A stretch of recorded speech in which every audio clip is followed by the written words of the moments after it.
M404 presentation by Connor Jordan, Mason Grout, Zach Dunnigan, and George Alexandro. Brief history and legislation. Nevada was the first state to legalize, with it coming in 1931, and Las Vegas has become a large part of the state's revenue as a result. Atlantic City soon followed suit in 1976, but has not had the same prominence as Las Vegas. More recently, Murphy v. NCAA has opened up the gates for gambling to potentially become nationally legal, in every state that agrees to make it legal. This means that Murphy v. NCAA has stated that any state has the ability to legalize sports gambling if they so choose. As a result, currently 42 states have or will soon have legalized sports betting, one of which including Indiana, which has already become more prominent. The first issue that we're discovering with the NFL in legalizing gambling is the impact it has on current players.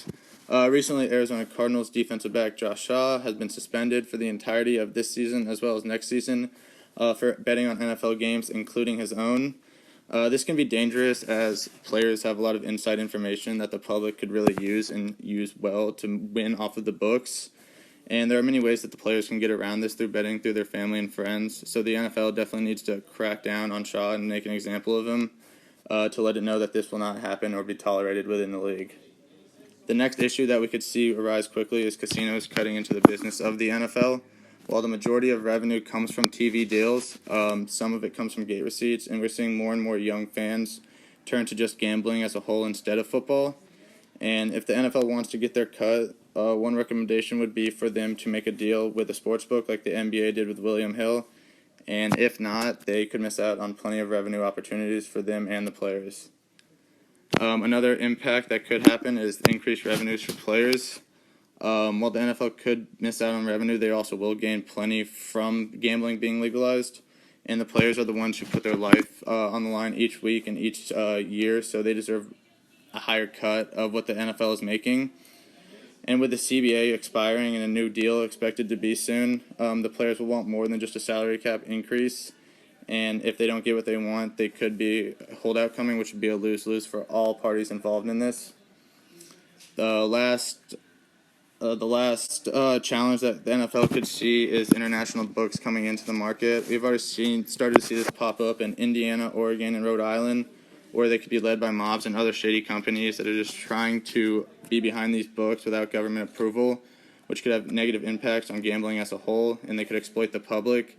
And the NFL must be wary of this to not make any deals with any of these books. And if they do, this could set off a lot of problems, not only with the NFL, but all four professionals. As it relates to leadership involving gambling in the NFL, it's mainly going to be the top tier of the leadership of the NFL. This would obviously include Roger Goodell. Roger Goodell is the commissioner of the NFL.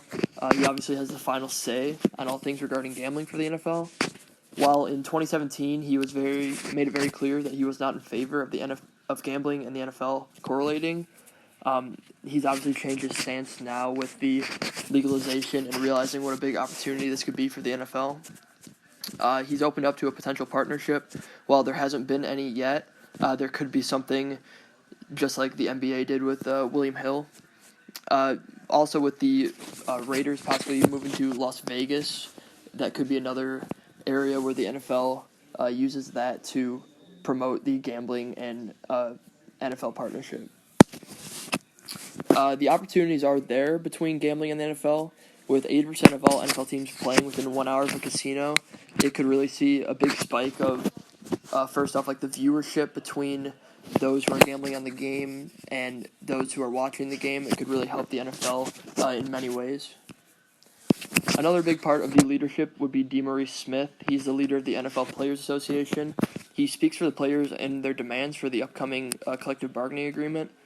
Richard Sherman has already come out about the new collective bargaining agreement and saying that the players need to stand together to really get what they're worth and improve the terms and conditions of the deal.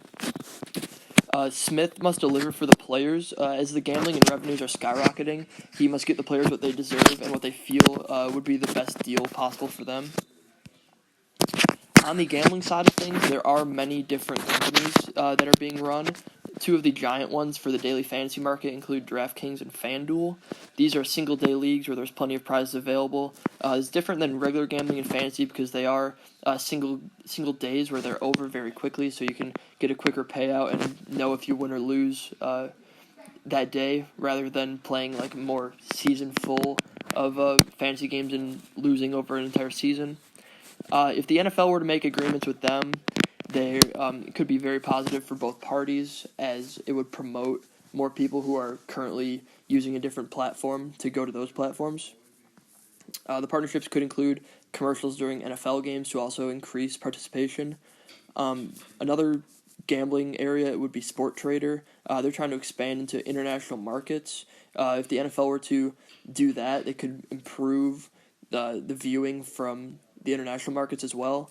The NFL has obviously been still promoting possibly moving a team to London one day, and there has been games in London, so they have been doing a decent amount into working that international market.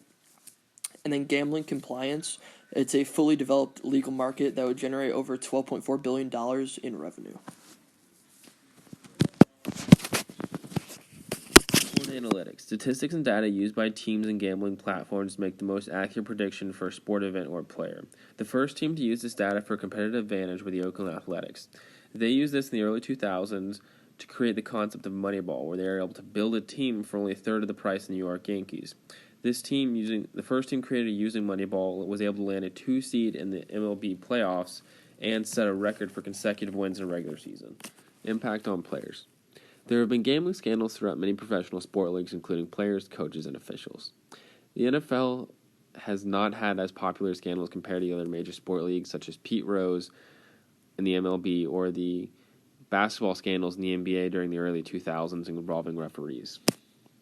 Impact on consumers.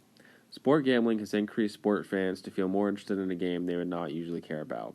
Fantasy football has a similar impact. We see friends who finally decide to try out fantasy football. Once they put their own money on the line, they become way more invested and become fans of the sport. Globalization. How the world views gambling. Countries such as Europe have less regulations about gambling, with only a handful of countries that have limited regulations, such as Italy and Norway, have minor land-based casino laws. Countries with state-sponsored religion tend to have stricter views towards gambling, such as Afghanistan, Pakistan, and Saudi Arabia, all of whom are one of the big three Christian-based denominations.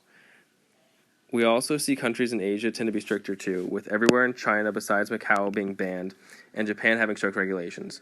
Macau also is based on tourism solely, so China has special regulations based on that. Everywhere else in China is completely banned. Japan has strict regulations where land-based casinos are not allowed. All right, potential benefits for globalization of gambling. Expanding into an international market expands potential for market share by 25 times. Only 4% of the world's population is in the United States currently, where the NFL is. Expands the interest of football into international stages has not been seen before. We've seen how soccer has been able to expand as a result of international prominence, and football has an even greater ability to do that if it is able to achieve the same level of recognition. An increase of international talent grows the game. We've seen this with basketball. Guys like Luka Doncic, Dirk Nowitzki have been able to expand and grow the game, and we believe that the football could have the same effect.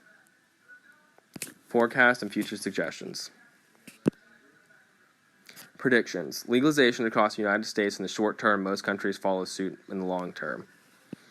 Increase in fantasy aspects of sports gambling. Things like DraftKings have become only more and more prominent, and with millennial generations have proven to increase likelihood of gambling. A famous quote from Warren Buffett has been, "If you want to know how something will do, history is the best predictor of them all." This trend suggests that if America is able to legalize gambling and incorporate it into its athletics, other countries that have not done so yet will do that and follow suit as a result of the increase in profits. Suggestions based on research.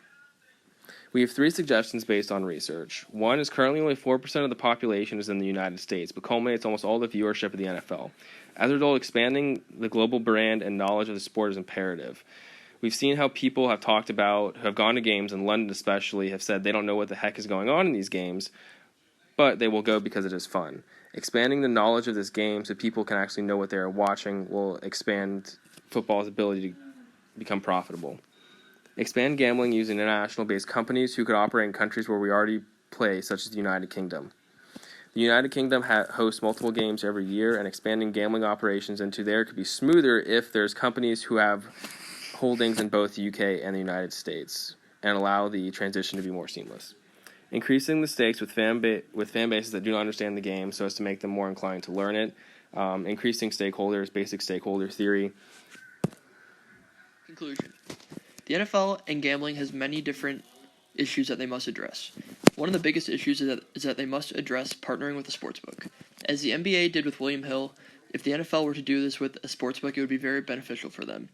With the revenue coming currently from the legalization of sports betting, this will only increase in the future, and it can lead to a very lucrative deal between the two sides.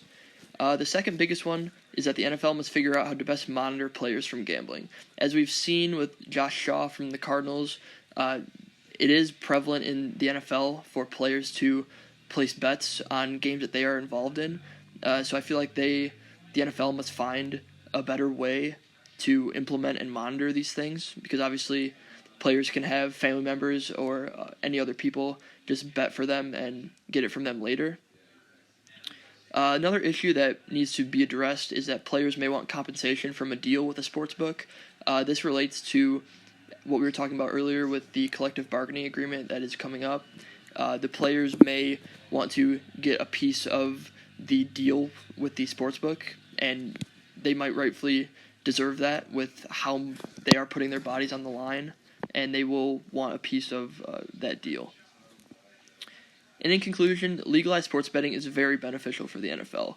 There was a statistic that showed that this year alone, there's been an increase of 5% in TV viewership and an even bigger increase of 49% in digital viewership. As more and more states legalize sports betting, these numbers will only increase as well.